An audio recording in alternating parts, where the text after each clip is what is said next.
So, guys, the second topic of the day is Game of the Year so far. We've done this topic twice before on the Gamescast, pretty much once per quarter. In the first round, we talked a lot about Dying Light because it was pretty early. There wasn't too much going on. Yeah, very Then early. eventually there was a bit more talk about Arkham Knight and Witcher. So now we're going to open this again with Adam, our good friend. What do you bring to the table? And I thought I had escaped this game of the year. No, We'd also like you to rate everything out of 5. Yeah. I mean, I think on the whole, as of now, Witcher stands out the most to me. I mean, it is interesting, to be honest. It is kind of nice over the past year and some change that when I'm playing a game, I'm not just judging it against all the other games. I know how you guys are. You're doing it. It's like, okay, just keep the list going. That way I can write that thing up and then just go away for the holidays. But I mean, Witcher was that thing I was so stupid excited for, and I just fell into it. I'm terribly surprised how much I'm liking Metal Gear Solid 5. I mean, from a design perspective, that game is almost wicked in how it gets its claws in you. Yeah. Because the way the rewards just interlock with everything else that you're doing. But it's still really weird. Yeah. What's your history with the Witcher series and the Metal Gear series? I've played all the Witcher games. Okay. I have only finished one of the other Metal Gear games, and that was 4. Okay. Yeah. I mean, it is. I would have loved to have gone back. Was Snake Eater was the Xbox version of 3, correct? No. And what was he? They were all Subsistence. Subsistence. That's Yeah. right. So I played Snake Eater, I guess, on the PlayStation 2. And like that lack of compass, where am I going? And it was like, no. And by the time the Xbox version came out, that kind of addressed some of those. Yeah. There's so many other games I needed to be playing to stay current. I mean, that is just one of the flaws. Oh, we know it well. Of covering it. In terms of Witcher, I played the first. Matt Kyle, who worked on X-Play, was like, Adam, you've got to play this. This is like your kind of like dark fantasy with bad consequences. He's like, look, it was written by Polish Jews. I'm like, all right, I'm in. So I did that and then got really excited for Witcher 2 and then obviously Witcher 3. Yeah, it's just, I love the combat in 3 and I put up with the combat in 1. So it's been nice to see it progress also. Nice. Metal Gear for me. Yeah. I mean, I had said before, right? I think I was saying in the last time, for a long time, it was Witcher, right? That I thought was game of the year.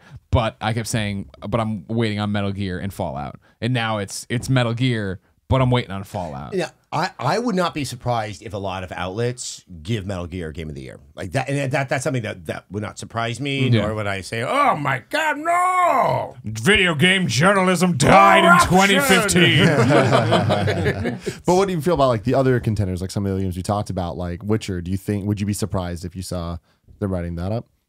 I wouldn't be surprised. I think what's going to be interesting is Witcher in the shadow of Fallout. Assuming Fallout is as good as we have every reason to expect it's going to be, they kind of inhabit a more similar space. The Metal Gear, as open world as it is Kojima. It's just that weird animal that is a Kojima game. And so it does have the benefit of kind of standing very distinct from a lot of the other stuff that's coming out this year. I mean, there's a lot of open world this year. Yep. And his version of open world is one of the most bizarre and quite satisfying versions. Colin, where are you? I mean, since we last talked about this, I guess I'd throw in Rocket League into the conversation. I think that Rocket League is pretty immaculate. And as I've said before, I wouldn't be surprised if Rocket League won Game of the Year from some big outlets. That game is just pure fun. People really didn't see that game coming, which I find hilarious because we played it so many times. And as we talked about, like that game had fucking huge written all over it. And people finally got their hands on it. I remember, as we talked about in the past, I remember when we played at PSX last year, I'm like, this is gonna be huge. This game's gonna be absolutely massive. And lo and behold, it's massive because it's people just, love it. because it's just fun. It's sold millions of copies. It's probably one of the best selling games of the year. So good on Psyonix and good for our friend Jeremy Dunham that we used to, huge Friday the 13th fan too. So he can't lose this year. I would throw that in there, and then I would throw Mad Max into the mix. I think Mad Max is awesome. We joke around about like my increasing love of it and how we think it's getting better and better. But I don't think it's going to be game of the year. But I still think Dying Light's my favorite game of the year. But I think Mad Max is just a fantastic game. It's a good, as I've talked about, it's just a good game that just check boxes in. If that's the way you like to play games, and that's kind of the way I like to play games sometimes, it's a fun game. go get rid of this scarecrow tower, take over this camp, find this collectible in this fucking stunningly beautiful world with awesome car combat and some kind of Arkham Knight light sort of hand-to-hand combat and stuff like that. I think Mad Max is a great game. How overloaded with content is it, sort of in comparison to Arkham Knight? I think it's heavier than Arkham Knight, and if you don't count the Riddler trophies, which are ridiculous, but it's more akin to like a Far Cry or like a Yugi game. Okay. To me, I would actually compare it most density to Witcher. The thing that turned me off to the Witcher Witcher 3 after 60 or 70 hours was how fucking dense it was. It's not. Like, I just felt like I was getting nowhere in that game. Like, every question mark would turn into 7 more question marks, which would turn into 15 question marks. And I was like, I can't fucking take it anymore. So I stopped playing that game. That was too much for even me, and I'm kind of a fucking sucker for that stuff. I would say it finds the nice happy medium between Arkham Knight, which I think was better in terms of its presentation and aesthetic and storytelling. I mean, those characters are interesting. Mad Max is more of a UB game where it's like, here's a map, and it's all red. And you're slowly going to take over every section of the map until it's white, you know? And I'm like, okay, that's fun. So I think Mad Max is an overlooked game. I just think it's fun. Really unique car combat in the game too. That's like quite satisfying. It's cool. There's like trade convoys that you have to like take over, and like there's like 7 cars, and you have to just get behind, like get aside them, and like just fucking shotgun blast the driver to get one car off, and then like stick a harpoon in another car and rip its tire off as you're like speeding around and like shooting, you know, at the other tires. And it's just I think it's just really like frenetic and fun. And then, I mean, we haven't had this conversation since Until Dawn came out, right? Because no. So I would throw Until Dawn in there. I think with the exception of Dying Light, Until Dawn might be my favorite game of the year. That game just came out of nowhere. And I thought it was going to be good. We've played the game many times at preview events, but I didn't know it was going to be that good. And that's what I said before is, and when we've talked about with Supermassive, like Supermassive and Sony didn't expect that it was going to sell this well either. Like people couldn't find the game. So I would throw that into the mix as well. But didn't even like Heavy Rain... Probably not the other one, Beyond. Was that Beyond Two Souls? Yeah. But I thought Heavy Rain way outsold expectation. It did. It was funny that it did seem that like Sony was kind of like, yeah, we got that one over there. It's like, you guys have actually shown a fair amount of success with this type stuff that shouldn't sell well. Exactly. Yeah, Heavy Rain did well. I remember I'm sure it's well beyond this point now, but Quantic Dream gave that speech at GDC where they were like, we have like 3 million trophy pings, but only 2 million copies sold. It was like more of a thing of like buy our game. But they definitely sold millions of copies of Heavy Rain. Heavy Rain's a great game. Heavy Rain's better than Until Dawn. But what I keep saying about Until Dawn, because you bring up Quantic Dream, is that they've out Quantic Dream in terms of the dynamic. That's what I keep hearing. Yeah, in terms of the dynamic of the story, the kind of open nature of it. It's not like locked down and kind of like chapter by chapter, but rather it is literally like chapter by chapter in a sense. But it's an hour, and it takes place every hour. But it also sounds like what was smart is they picked the right kind of story. Doing the horror story and having it dynamically branched, I think that's more controllable than, as with Heavy Rain, it was a mystery. As much as I liked Heavy Rain, it's like, you probably shouldn't have done a mystery, which kind of has like an answer. There's one, yeah, exactly. Yeah. That's a big one to take on. Well, that's David Cage. So I'm interested to see. Like, I think Quantic Dream's next game is going to be a Paris Games Week, obviously. A PS4 game, and I'm interested to see what they do, and I'm interested to see like what that game's like in comparison to Until Dawn, because they were created concurrently, and they're not gonna be able to react to that game. But I do think Supermassive did themselves very proud, and they understand what they have with this game in their interviews that they've been giving, where they're like, we're doing more of this. And I think not necessarily Until Dawn, although they said they might do it Until Dawn too with different characters, but I would not be surprised. But they're going to, and I still feign. It's not even feigning. I exclaim shock to this day that their mock reviews didn't come in. And their marketing department didn't understand that this game was going to be big and that they had something special here. And I don't understand why they didn't hold it and release it during October. And I also didn't and kind of narrow in on that horror, that vibe that we get this month or whatever. I think that's a really special game. So I would throw in Mad Max, Rocket League, and Until Dawn as games that I think are going to be in contention for game of the. I don't think any of them will necessarily win, but I think that they're going to be in that discussion, but they're going to get cut out eventually. Well, because the old talk used to go, even when we were at IGN, is like we would nominate games, or people would nominate games, and then be like, well, I don't think this game necessarily would win. And then the argument's like, well, why would we nominate it at all? And I'm like, I understand that argument, but I also understand we want to build a list of the best games. Yeah, exactly. And so I would put them on. Yeah, one of my biggest issues with Game of the Year was, obviously it's a collective decision, and sometimes the anxiety is more like, hold on, this is going to define us for the next year. It's like, well, look. Somewhat, and a lot of people can be pissed off no matter what you do, but I'm so much more interested in trying to give praise to games that people might not know are worthy of that. I mean, that's what I do with like best movies of the year. If I'm reading the New York Times or something like that, I go through. I'm like, I haven't heard of this. I will now go look for this. That's it. It should be about the discoverability, not about the championing and anointing. Right. And look at my wisdom for finding greatness over there. Yeah. It's interesting you bring up Rocket League and Until Dawn because I think those are two games that really kind of were enhanced by the whole streamer culture that is happening now. Sure, yeah. Where like those games are to this day super popular on Twitch and YouTube and all this stuff. And I think that it's really cool to see quote unquote smaller games getting that type of exposure. And it's like those games come up on my Twitter every single day.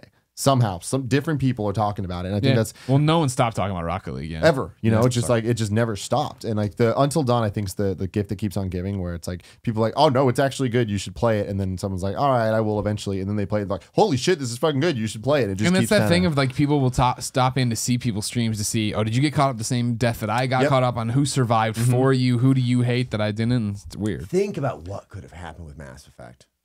I think the Mass Effect 3 ending controversy, had we had a service like Twitch, I've always said, I think one of the biggest problems that people didn't understand that entire game wasn't ending. Yeah, of course. You know, and that they did almost too good a job at, because it was impossible to tell, okay, what is because I did it and what is it was already predetermined by the game. It was only after a discussion I had with people, I'm like, oh my God, there was so much more that was dynamic in that game. Yeah.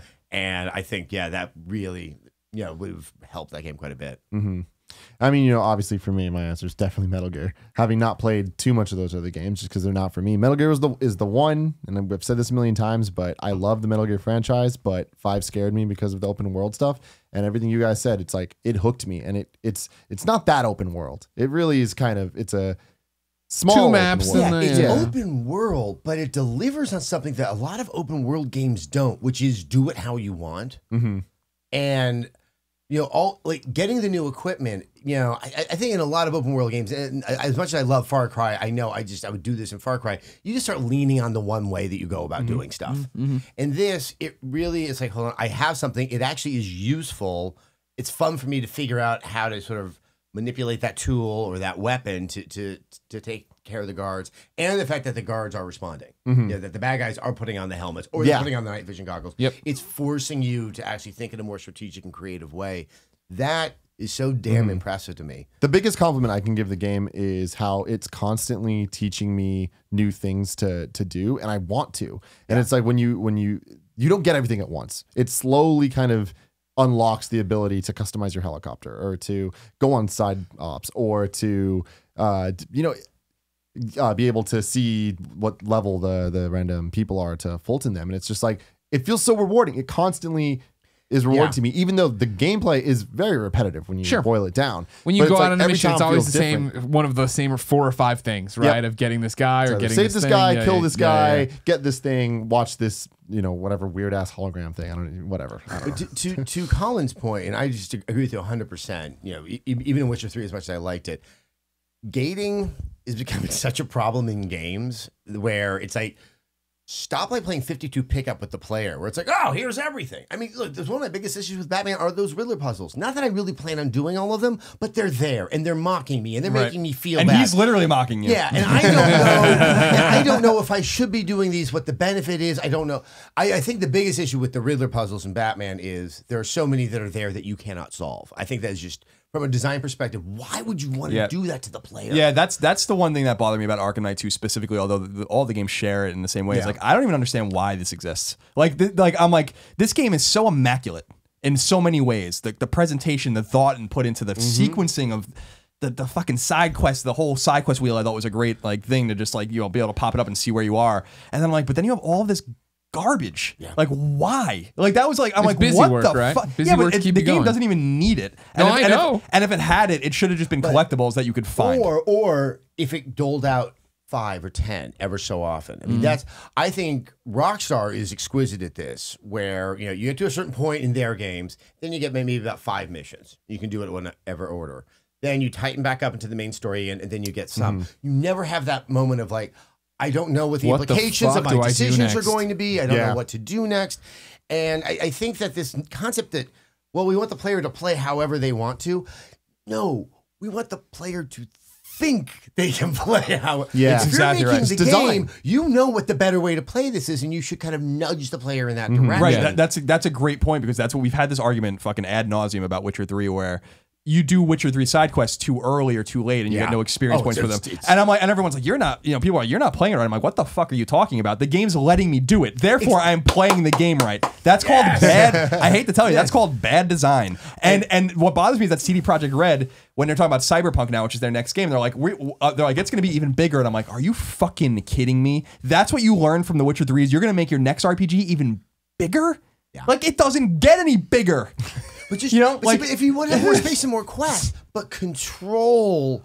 I mean, no, that was devastating. Where I'm like, you're asking the player to understand things far quicker than there's any reason to expect them to understand it. Yeah. And it's like, just give me a few quests. I'm like, oh, I love doing quests. Yeah, me too. But not 75 of them. And Metal Gear, as many quests as there are in there, it never, as long as you're being attentive and you want to do all the side quests, it gives you 3 or 4 for every two things you do in the main story. Metal And Gear is the perfect. the perfect example this year of slowly doling out the stuff because it's the same thing of like when I was trying to get Nick ready for Metal Gear and I showed him Peace Walker. I jumped into a save that was like was 60 me. or 70 You showed hours. me. Oh, sorry. And I was like, fuck 70 hours in, this. and I'm like, well, this is how you manage a base and this, and you're like, this is bullshit. I'm like, but they didn't.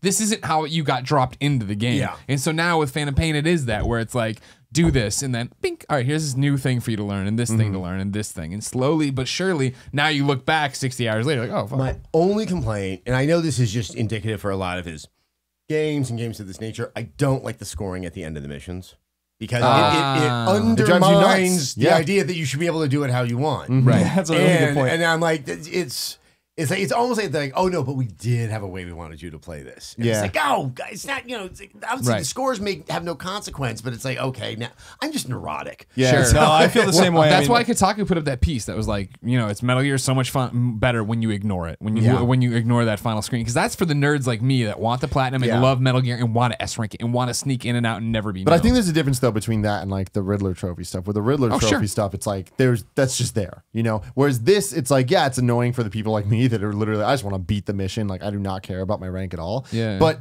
knowing that there's a rank, like I do like it. I do like knowing that, there is a better way to play this game. You can play it however you want. Sure. Obviously, I'm doing that, but there is a way that I should be playing that they want me to be doing that, and they designed it that way. Yeah. See, I think that I wish we could move away from traditional difficulty settings and instead be, ask the player at the beginning, how are you hoping to play it? That there should be like a completist mode where you're not going to go up by level as fast because you're planning to do every side quest, and so it'll keep the game challenging for you. I think Dragon Age is a great example. You get so overpowered if you're really diligent about doing the side quest, or like say in the case of Metal Gear, like you don't want to be scored, and so it's going to just remove that element of the game so you can just kind of experience it and play it however you want. Well, I think the Call of Duty news that dropped this week about them being, you can choose Realistic. your campaign whenever you want. You know what I'm talking about? about? In Black Ops 3, you can, as soon as you play the game, you can choose whatever campaign mission. You don't unlock the campaigns. Oh, that's lame. I don't like that. But I guess it's the player moving in that agency. direction, though. Yeah, but the player. But I agree with you. That's in the just weird. Yeah, it is like, weird, but their player whole agency thing is is like important, that Are they. they telling a story?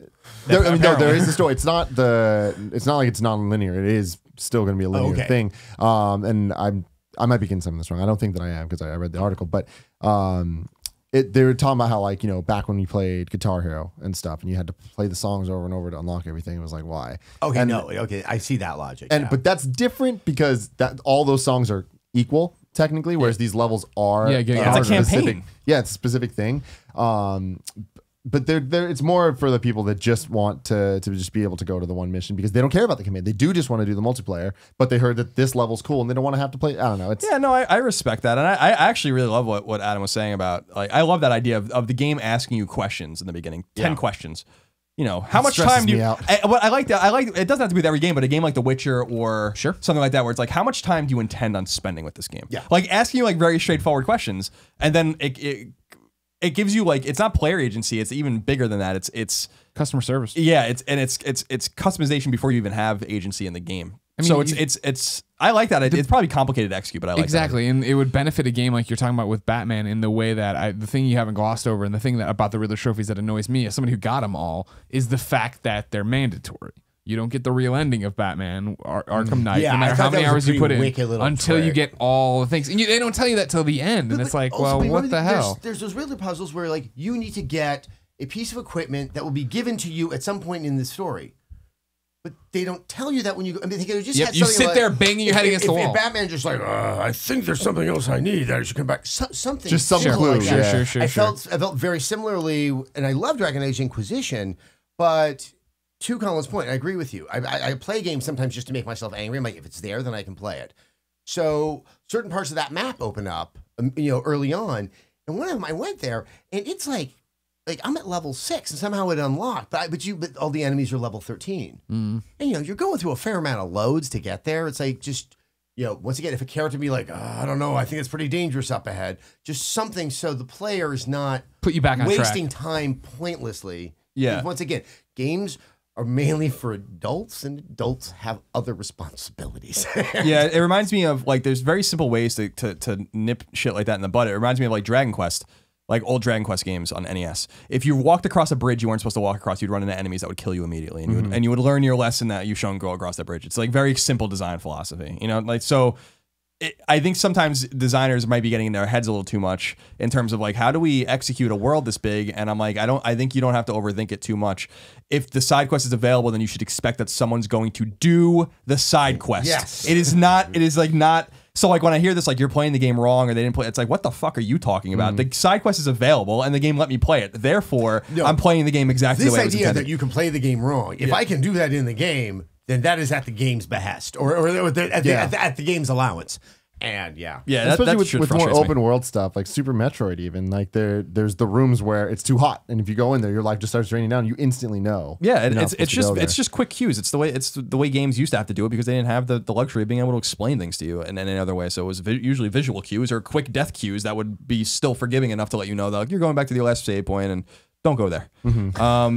Yeah, so I think that's super valuable stuff. The thing that bothers me about Arkham Knight specifically in retrospect is I really enjoyed the beat-to-beat story of that game. I think the game is a little overrated. I don't think the combat is as inspired as everyone thinks it is. I don't.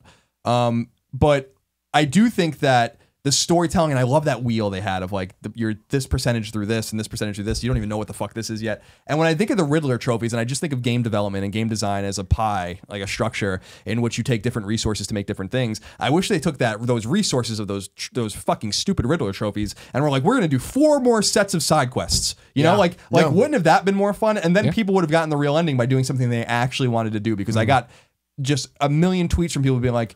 Because I tweeted I finished the game. Everyone's like, "Oh, did you see the real ending?" I'm like, "No, I didn't." They're like, "Oh, well, you have to get this, that, and the other thing." And everyone's like, "Just go watch the YouTube video." That's what I did. I mean, and then that's what everyone did. Yeah. So it's just like I hope Rocksteady looks at that and is like, we don't need this minutia in our games necessarily. Some games thrive on that kind of stuff. Witcher's a great example of a game that does thrive on the minutia. But if they wanted to have collectibles, make them so you can find them and get them without having to bang your head against the wall 150 times, whatever it is. It's insane. It's a funny thing is, I think when developers do it, they're doing it from a good place. But I think sometimes the audience that talks to the developer is that incredible core audience, the ones who will get all the Riddler trophies. And you can get kind of a mistaken perception of who that much larger audience is, which is, other people who are like, I can't. I would love to see a real ending. I mean, now that you told me there's a fake ending, do I even want to get to the end of the game? I mean, that's really not, once again, a very good message to be conveying to someone. Yeah, I agree. That's a great point. Yeah, I think Arkham Knight's an interesting game because I think it can teach us and just developers quite a bit about how to do things right and how to do things wrong. No, it's one of the things I love the most when I was reviewing games is games that weren't perfect were so much more interesting because the experiment that doesn't completely work can be so much more instructive than the game that does everything perfectly. Sure. It's Before we move on to the topic, I definitely need to stand up for Nintendo and just throw Mario Maker. I was gonna, we were gonna get out here without that. It's interesting with Nintendo. Obviously, I love it a lot, and I want to find the good in it. But I remember back at IGN, I was always the guy, one of the few guys that was like, "Hey, don't forget about Mario 3D World, or don't forget about Smash Bros, don't forget about Donkey Kong Tropical Freeze, don't forget about Fire Emblem Awakening." All these things that are like they're not gonna win just because of just how the market is now. Yeah. But to me, those were my games of the year. You know. And like I had the most fun with that. And then I was thinking about Nintendo. I was like, man, like this year was bad. Like it was really bad. Like the 3DS or Wii U, like there's nothing that I could really be like, yes, except for Mario Maker. And Mario Maker definitely I would put in that league with Until Dawn and Rocket League, and that it has legs because of streaming and because of all this stuff. And people are having so much fun with it. They were when it came out. They still are. I have a feeling they're going to be playing it in half a year. The interesting thing about it is I think the legs will work against it for Game of the Year. Yep. That it is so expansive that maybe you never got deep enough to see the awesome stuff. Maybe you still do, but you're still seeing people get better and better at what they're making. Whereas when we sit down and go, Witcher, Fallout, Here's the experience. Metal Gear, here's this like thing that was 50 hours of my life and I did everything and I put it away and I had a great time. Yeah. I've wondered because I've noticed how thin the offerings have been for the Wii U this year. There's something about the Wii U, obviously the controller that works. I haven't played any Mario Maker. That's so essential to making Mario Maker work that this is one game that they wouldn't want to put off for whatever their next announcement is going to be. X is going to give it to We you. throw up. We say X is going to give it to you. And we talk about the NX. NX, it's coming. It'll save everything. Well, That whatever they have planned, this would not work very well Exactly. through controller or something like that. I mean, I've started to think that. And I think that's definitely true. I also think that they're in this weird space between where they have to get some of their games out. I'm still starting to wonder about Zelda now. I don't think it's a good idea to put Zelda out. No, I don't think so you either. need to consider the Wii U a wash. Yeah. And just Have a Zelda at the launch of a new thing. That helps immeasurably. When you have such a signature game at the launch of your new it feels like console. we're in it's going to be Twilight Princess again, right? Yeah. Where it's going to be, there'll be the Wii U version or whatever, and then there's going to be the NX version that comes at the launch day, and there How it many is. Wii U's are out there? 11 million, maybe something like that. I don't think it's worth it. Yeah, I don't think so either. In the I don't sense think the that cost is worth it. I think that when they did that with Twilight Princess, and they just inverted the game and put it on Wii, which was obnoxious because Link's a fucking lefty. And it just changed the whole dynamic of the game. I always thought that was weird. I was like, you just it's the mirror image. They put it out on GameCube in limited numbers, but I still think it hurt. It didn't hurt Wii sales because Wii was flying off the shelves. But I think the NX isn't going to sell well without games. It's just not. The Wii U crashed and burned, and they need to do something right on it. So I hope that if they are moving Zelda over, that they just move it over. Yeah. And they don't have the Wii U version at all. You know, Yeah, I and mean, I I'd be think- shocked if I they understand did there's that, going to be but some I hope angry it people, happens. but I think you need to just kind of cut your losses on loyalty. Yeah. And deal with you have to build this business back up again. Yeah, absolutely. And to be perfectly honest with you, and it's just the raw numbers of it, and this is coming from what I always say a reformed Nintendo fan, because I am, is they don't have that much loyalty anymore. I mean, I hate to tell people that. Well, if there was a think lot that of the loyalty, You're absolutely if there was a right. lot of loyalty, we would sell 50 million units. I think the loyalty You know? will be the people that understand that that's what should happen. They will buy the new There one are because they're people putting the who Zelda they there. just need to see the case made. Yeah. I mean, look. Well, that's it's, me. It's not that hard to get someone to buy something Nintendo. It is rather impressive when you can get someone to not buy something Nintendo, and that is the situation that they're in. Yeah, so I do think optically it's a bad move with Wii U consumers, but Wii U consumers are the hardcore Nintendo consumers that are gonna buy the new system. So Yeah. you need to get I agree with you. The trajectory for all the numbers is just down in the gutter, and so there's just not that much brand loyalty for Nintendo, and that's just the reality of the situation. And so I agree with you. Like, just cut your losses and piss some people off, but this is the right thing to do: is put all of your games, release your 15-year-old looking Star Fox game, put the Wii U to bed, and start out fresh with a Zelda game, get a Metroid Prime game on there, like I think Retro is working on a Wii or an NX game, like just get your first parties going and firing on all cylinders and make this a compelling machine for core gamers. Yeah, I mean, and that's key, because I think the people that have Wii U's that enjoy them fucking love them, and I know that because I've had multiple games on it that I'm like, I fucking love these games, and so we're gonna buy it. I'm gonna buy it no matter what, like, because it's Nintendo and I'm supporting it, and like no matter what happens, I'm going to get a Mario game. I'm going to get a Zelda game. I'm going to get a Metroid. These are the games I want to play. It's worth it for me. The Wii U is worth it for me to be able to play the games that I played. I just hate that controller so much. Yeah, Yes. I Fisher don't like it in Price my piece of hand. trash. It's just it was playing Wind Waker, which I was all excited for. Yeah. And then I'm like, wait, but they put the buttons down here. Yeah, the buttons are below the Exactly. sticks. I can't believe, like, that was when I started, the first game I played on it was Mass Effect 3 when we were at IGN. I had to review it, the port. And I played online, and I'm like, what? Why did they put the face buttons below the sticks? That doesn't. No one plays like that. The Pro Well, also, controller. the distance for your thumb to travel from stick to the most important button, which is the one at the bottom of your of your diamond.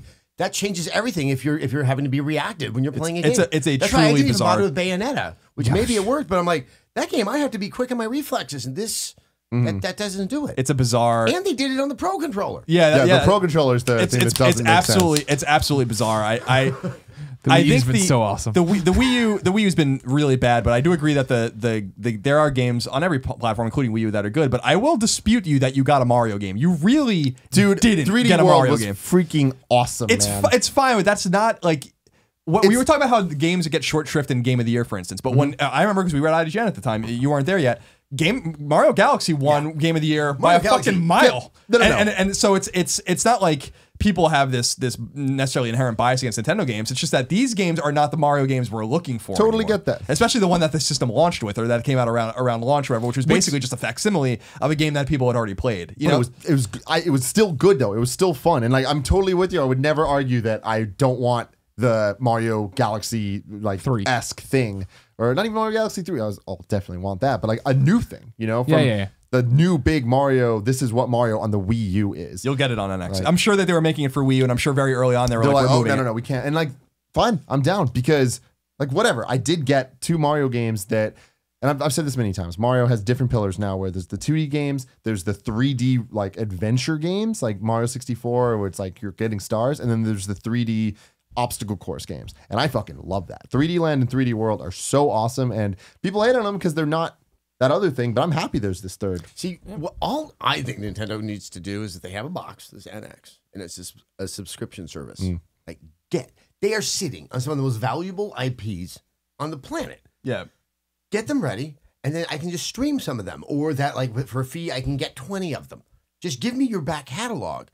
And then if they do that, then they can still be kind of slow getting new games out, because you've given me what I really love you for, which is all these memories from the NES, nostalgia, from the SNES, from the GameCube, from the N64. I mean, it's sitting there I mean, it's just, to me, it's just crazy that they have these games that are just not earning money. No, I agree. I mean, the IP situation is compelling to me as well, because it's not only valuable gaming IP, that's some of the most valuable IP in entertainment. Yeah. And that's the thing that's really always been frustrating to me. But you said a lot there, kind of between the lines. I don't know if you meant it or not, which is that no one's really looking at Nintendo excited about what they're going to do. It's like all people want is to play the things they've already done. Yeah. And that says a great deal about what people think about that company now. And Nintendo's prospects of really succeeding with the NX, and I hope they do succeed, because I think a healthy Nintendo is good for a healthy industry. But it also begs the question, maybe they should just start making games for other people, you know, and put those games on other platforms and do what they do best. I really think, I've apparently I'm an apostate for saying it, but yeah, I do think that I think NX has got to be their last gasp at it. I mean, that sucks, because like, to me, and this is coming from a huge fucking Nintendo fan that will buy the console before any game's announced for, just based on what I think I might get. Yeah. But I wish that the Wii U was their last console. I wish that we would just get the games, because I just want the fucking games. I don't care. I don't care about any of this. I want to play games with a normal controller. That's it. Play Mario with a Like DualShock a normal 4 controller. or that brilliant Xbox One controller, that beautiful Xbox One controller, like that Elite controller, playing like whatever you want, playing Mario Kart on that controller, like Getting trophies. Like it's just there's what Nintendo doesn't have. Nintendo might have a shortage of a lot of things right now. What they don't have a shortage of is fucking incredible pride, and they're gonna go down with that shit, man. If like, and I don't think the ship's going down. They have a lot of money and valuable IP. They'll always have money. They can always sell it. Disney might buy them one day or something like that. Who knows? But it's. I'm sure they haven't even tried yet. Maybe they have. I just feel like Adam said a lot. Like, it's just like he wants to play NES and SNES games and N64 I games. want to play GameCube games. Yeah, I mean, it's like GameCube was awesome. Toadstool I'll play Tour, everything please. but Geist. I just won't play Geist. Guys, no. But that says, I think that's in the heart of a lot of gamers today, a lot of reformed Nintendo fans like me, a lot of people that weren't into Nintendo or just want to know the past. It's like, no one's really that interested in the future, but I hope they just punch me in the face. I mean, I definitely don't think that's a true statement, that no one's interested. I think everyone's interested in what happens. Well, people are interested in what happens, but people are not interested in what they're doing right now, clearly. So it's you know, I mean, the market has spoken loud and clear about Wii U, and it's not, and to your point, it's not that they don't have a shortage of games. I really think there's a shortage of interest, you know, because people feel burned by this shit. You know, look at the way they really reformed 3DS, but even 3DS came out of the gate and fucking fell on its face. You know, it's like these things don't happen in Nintendo products. So it's they have to think deeply about the way that they do the NX, and I'm sure that their plans are already in place, and I'm sure we're going to see it at E3 and all that kind of stuff. But I'm excited and interested in it. And as someone like I took this, what I always say is I took this cycle off with Nintendo. I don't play the Wii U. with the exception of a few games. If they can get me back, fucking get me back. I was telling Greg the other day, we're trophy whores, right? I'm like, if they just had their own achievement system and it went all the way back through the virtual console, goodbye.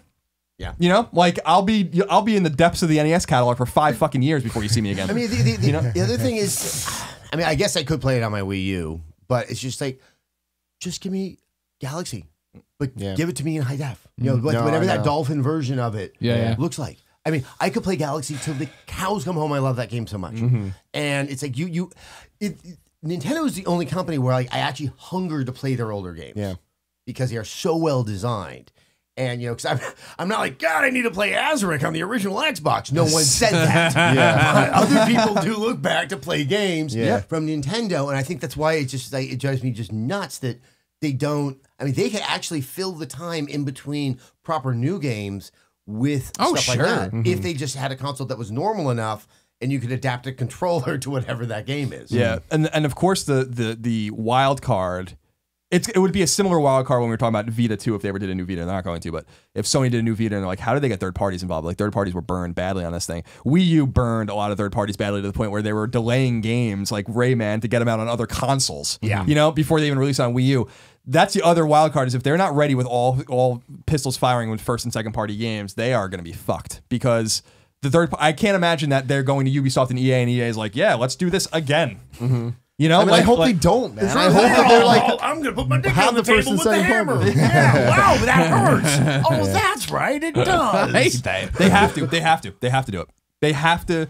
Nintendo's got it's very interesting to be a fly on the wall of that place right now, because they know exactly what they have to do, and they are going to have to engender a lot of third-party support as well, and they're gonna have to get big third-party games on that console. They have to, because they have a Nintendo machine right now. You know, they have a Nintendo game machine right now. I think the trick is Nintendo at the launch, they have to do it all on their own. But if they have a Zelda, if they have a Metroid and all that stuff, boom, there you have the install base. They will come back.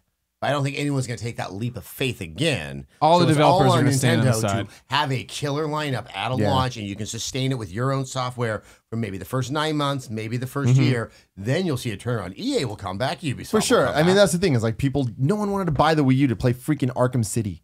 Yeah, that was a weird port. But that's the thing. That was their third-party support and stuff like that. It's like, but they also just let them. Well, it's not letting them. I mean, these companies are they can do whatever they want. They're like sentient. But it's yeah. I actually absolutely agree with you, and I think that's why things are quiet right now. They do have a stable of very good first-party games or first-party studios. And your point, like, they do make really good games. Like, they make good games. It's just that hardware that holds them back. And I hope that's the other thing with NX, we can save it for another time, is that the NX needs to be powerful. It needs to be more powerful than you expect it's going to be. Which means it needs to be expensive. Yep. Which is one of those things that I don't know. They've always made money on their consoles at launch. And it's like, maybe this time you have to lose some money. Yeah, and they have to go razor blade this time. And they have a war chest. Everyone always talks about this vaulted fucking war chest they have. Well, they're gonna have to go into it and lose some money. Yes. Stop building things out of petty cash. Go to cash. Okay. Yeah, like $18-20 billion on hand. They can afford some losses. That I agree with you. They have to get it out. They're gonna sell these consoles at a loss probably, but it's got to be powerful. And I hope it's a hybrid. But we'll see what happens. Ladies and gentlemen, that topic was brought to you by DraftKings. Put your fantasy skills to the test starting Sunday at DraftKings.com, America's favorite one-week fantasy football site, where you can kick the season off by winning $2 million. It's the biggest fantasy football contest ever. $10 million in prizes are up for grabs, including $2 million for first place and $1 million for second. One-week fantasy means no season-long commitments. It's fantasy football on demand. Play where you want, when you want, with the players you want. This isn't fantasy as usual. This is DraftKings. Welcome to the big time.